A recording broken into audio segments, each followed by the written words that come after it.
Welcome back to this week's video interview where I am chatting to Tony Kinsella of Lucideon. He is the CEO of a business based here in Staffordshire.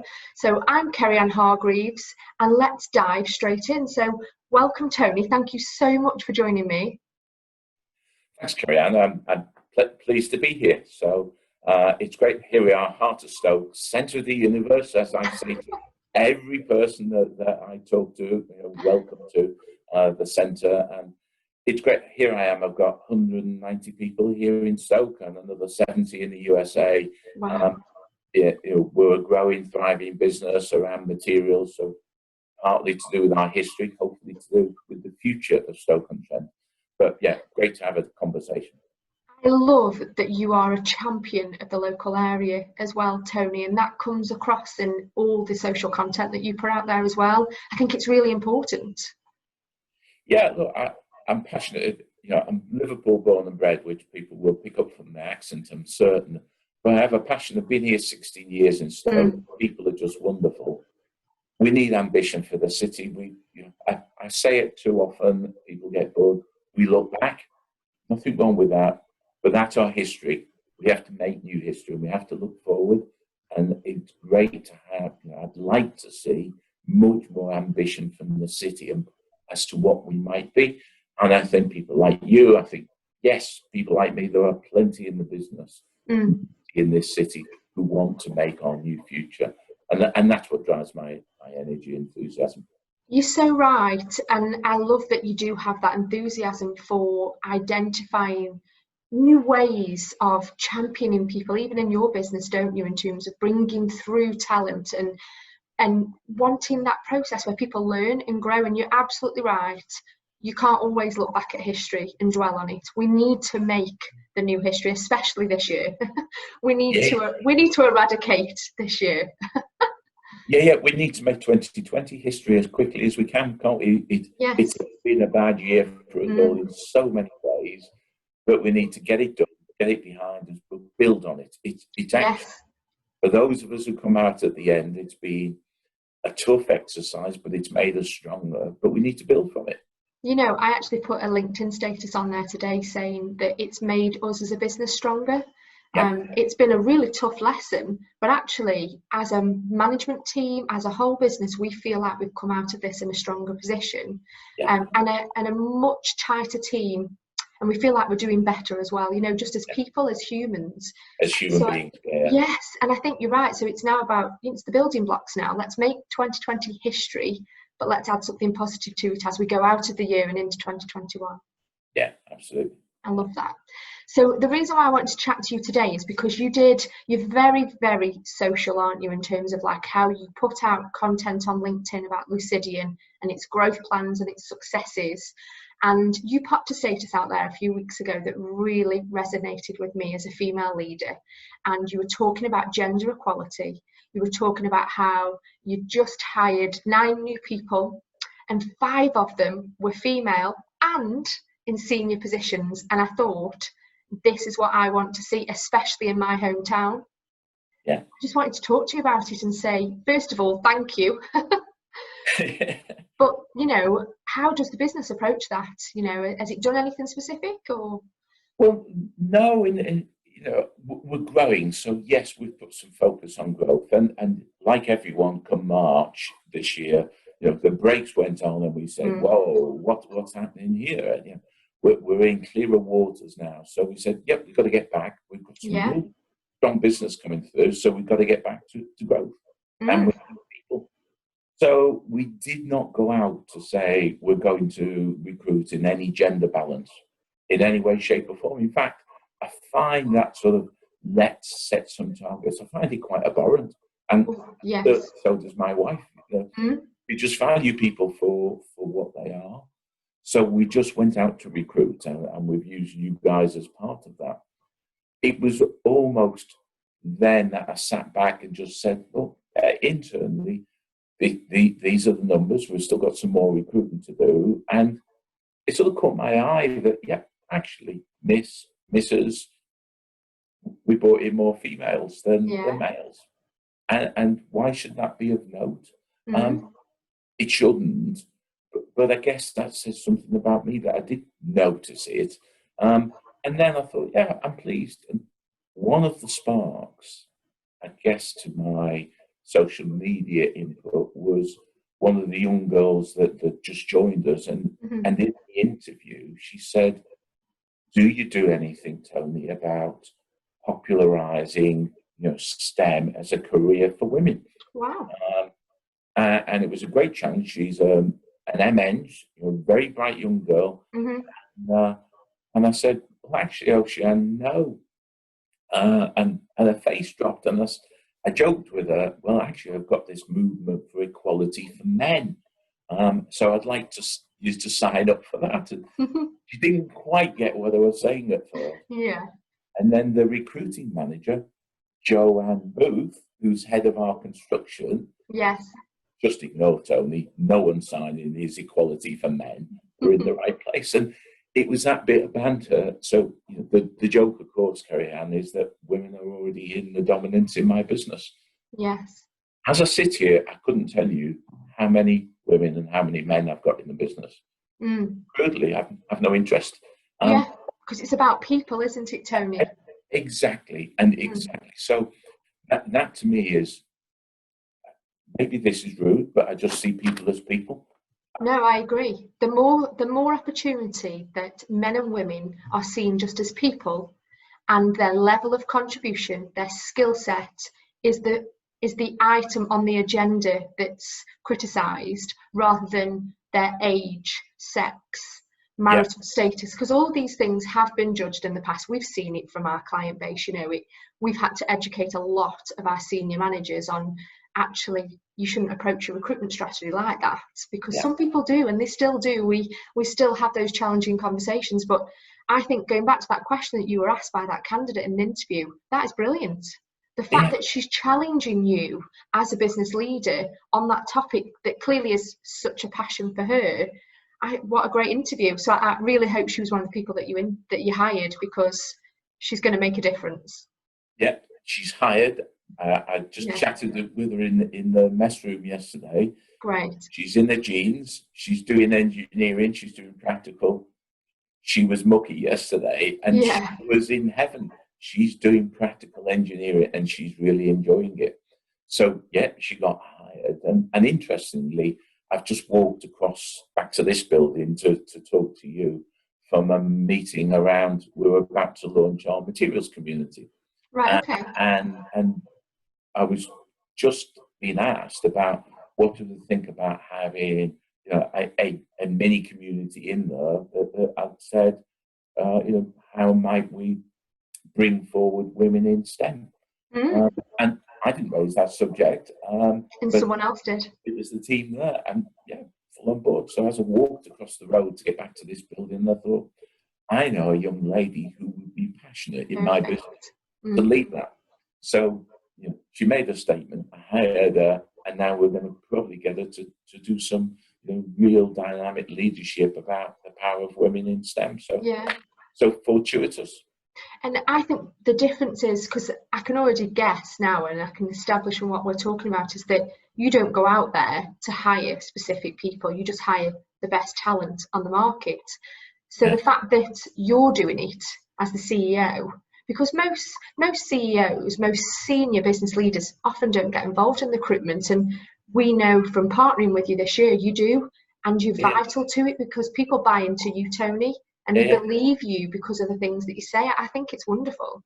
I've always seen it, and in the end, it's not a family business, but I try and run it as a family, somewhere as a community. We have rules, we have strictures, of course. But if someone's ill and we're big enough we can't fix things, but we should stand by people. So I do get engaged because it's critical. We're a people area. I know people say it, but we are. But you are. And our machines, please don't take that wrong, are our people. And therefore, if we get a cog wrong, the machine falls down. But I do have a slight bias. And actually, this is over the last perhaps 6-7 years, I have noticed that females are better at the work. Really? That's They interesting. deliver better. And maybe this is challenging, but graduates come in, the lads seem to think they've got the degree and the second degree, job done, made it. The girls come in as if it's just, that's the first thing, they've got their great degree. Now they're going to prove they can use Now it. they've got to prove themselves. Yeah, and I hope I don't make them feel that, but they do prove themselves. Mm. And most times, the problem I have is the boys coming to me saying, it's not fair, boss. That one's got ahead faster than me. And almost apparently, it's the girls ahead of the boys, and that's not any female bias. No. I'm able to say, well, that one's got ahead very clearly because she's done this. She's got on the plane, she's talked to that customer, she's written up the quote, and before she left the desk on the Friday night, it was done. Yeah. Where you kept promising me you'd do it, and you still haven't done it. But didn't deliver. And that is actually, I would say, Kerri-Ann, it's quite marked, the difference. And maybe it's a generation thing at the moment. Yeah, it could be. You know what I would say to that, because we work with a lot of manufacturing, a lot of engineering, obviously, and within a biomed space as well. And we've seen a huge campaign in this local area over the last, I'd probably say 5 to 6 years, for bringing women into this type of role. Yeah. So I do wonder if all the championing and all the, cause for communication around bringing women into more of, let's be real here, a male-dominated sector, because I think it was historically, I think the fact that there's been so much awareness around it, women are more interested in it. We are, look at your business, you have females in engineering roles, and it's very rare. It is rare, but we are seeing it creeping through. So I think the fact that you're open to it, you support it and champion it right from the top all the way down, you're actually just diminishing any sort of bias. I think Go on, sorry. No, you're right, Kerri. I think, in a way, I don't champion it. I was just thinking as you were talking, well, yeah, there has been a lot of championing of equality in the city, hasn't it? And the press. But I thought about it the other day, and you think about Stoke. You're right. It's very traditionally male, isn't it? Yes. All the leaders of the pottery business, from Wedgwood forward, have been famous males. But just look at our city. The council leader, Abby Brown. The head of the Chamber of Commerce, Sarah Williams. Chancellor of the University, Liz Barnes. Chief Executive of British Ceramic Confederation, Laura Cohen. It's brilliant. Our MP in Stoke Central, Joanne Gideon. Bet365 CEO. Oh, of course. You start to look around and say, not only are women, I think, equal, I think now I've just sorted myself into, I'm going to get that petition out for equality for men again. We're now in decline. That's a powerful women, Kerri-Ann. It is, and it's great for the city that actually young women coming through the chains, no matter what sector, can actually see powerful, strong women that have developed careers in so many different areas, across all sectors within the local area and across the country. I think the more businesses champion it and are open to it, I think just the easier it will become for women to transition into those roles. I think, don't get me wrong, I think it needs to be gender equality on both sides. I was a huge champion of the pay equality for men when it came down to like paternity leave and things like that, because my husband didn't get to experience paternity leave like I did, and it was a magical 8 months with my little boy. And I was so pleased when that came through, so I don't think it isn't all about females. No, it isn't. There's definitely an equality there on both sides. But the fact that I just was drawn to those numbers on your LinkedIn status, and I thought, I don't see many CEOs sharing such fundamental figures about senior women in business. Yeah, Fantastic. honestly, that was inspired by that discussion with Ocean, who just made me think about the subject really. Yeah. So And I love that you were inspired by a new employee as well. Isn't that brilliant? yeah, and there's the other part, you know, probably ageism in our industry, in the dynamics industry, grey hair, aged people, you know, are right. But one thing we all have to learn is there's the next generation. And I remember 10, 12 years ago, we brought in a new group and we had some new activities. And these were 26, 27-year-olds, and we put them in charge. And I remember then my HR manager saying, they're only young, Tony. If they were at Unilever, they'd be running a brand at 27. Yeah, absolutely. So why can't they come and run an activity in what is a small business in Stoke?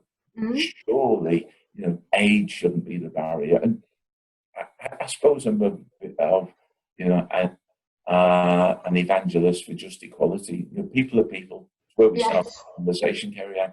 Yeah, Black, I white, agree. male, female, it really doesn't matter. It doesn't, does it? People are people, and it's all about, I think I've already said it on here, their contribution, their ability, their skill set. And, you know, what you've just said there about age, Katie's experienced that over the years because she's quite young. She's a recruiter, and ordinarily businesses like to deal with someone that they feel has got some life experience in the industry. And despite being quite young, when I say young, she's mid-20s, but she's worked in the industry for 6 or 7 years, so she is, well, she's a specialist in what she does. And but some people do challenge that because she can sound quite young. And I think that's what you're saying there about age and putting people at 25, 26, 27 in leadership roles. That's fantastic, because we've got to bring through the fresh talent, haven't we? They come with energy, they come with fire, they come wanting and willing to travel in the global market. Yes, they haven't got all the experience that we've got, but they've got other talents that we haven't. And the job is that transition, isn't it? I can add my experience, they bring fresh insight. And that's the challenge for business. I think there's a lot other businesses could learn from your approach, Tony, and just your openness and willingness to look beyond the traditional way of hiring, you know, and growing a business. I think it's fantastic. Yeah, well, it's nice of you to say that's not always the feedback I get from the community. I'm a bit of a rebel locally, but yeah, that's part you can't of the... always be everyone's friend, can you, Tony? Absolutely not, Kerri-Ann, you can't. And I guess the only way I could end this really would be, would you give any tips to businesses that are perhaps currently thinking about hiring, how they could approach it so that they are open to, you know, what have you got a success story, or have you got a tip that would mean they might approach it differently so that it could break down the barriers maybe? Yeah, I don't know if there's a single tip, but I think what helps me these days is what's the outcomes I'm trying to get from a role, and what attributes do I think that people might have, you know? Is it about communication? Is it about credibility? Is it about confidence? If you get those on a piece of paper before you meet a candidate, then I think actually the candidate becomes blind to you. If you've got the right questions, they become blind as to colour and gender. You're just asking questions. It's a conversation. Then not what we're having now. Conversation. And the thing for me is I often do recruit on gut feel. And I know as a professional recruiter that you would guide against that, but often if you turn it round, gut feel, sometimes there's a no up there and you can't quite describe it. But if there isn't a gremlin sat in your shoulder, then go with your gut feel. And if you've got a business that is dominated by males and you've got a female that you're bringing in, but nothing in that interview says no, then just and deal with the issues if and when they arise. I think you're right. I think, you know, when you say there about if all your business is male and you're bringing in a female, well, then that just creates a conversation, doesn't it, with It all does. the senior leaders to talk about openness and equality in terms of bringing in talent that might not necessarily be male, you know. But do you know what, actually, I would recommend that you hire on gut feeling, because I don't think you can ever disagree with it. Yeah. I think it's instinctive, but it's natural. And I often think it's the right way to go, you Yeah. know, and that's the decision you'll always regret if you don't go with your gut. Yeah. I've learned that so many years on, you know, when you're out drinking at a party and the guy says that's enough, and you say it's not. The next morning you should It's have listened. enough. Yeah, And, exactly. and, and I have made mistakes in recruiting in the past, and the Mm, government's been on my shoulder, and I've ignored it, and I've talked myself into recruiting that person, right. and Mm, then I've lived to regret it, and so have they. So yeah, I guess it can be, and it's more about the negativity. I guess if the it devil is. pops up in Mm. your ear, then don't do it. But if not, you know, and if there's no other reason, then go ahead. That's it. It's about managing risk, isn't it? Yeah, And I think that comes in all elements of business, including hiring, you know. But do you know what, Tony? That's been a really uplifting conversation for a Friday morning. So I'd like to thank you for your contribution to helping me just learn more about how businesses could actually bring in more females, but have that balance. That's all I'm asking for, is balance. I think that's all we can ask for, isn't it? yeah, absolutely. Well, look, I enjoyed being asked. I've enjoyed chatting to you, Kerri. Thank you. So, we're looking forward to carrying on working with you and looking to you in the future.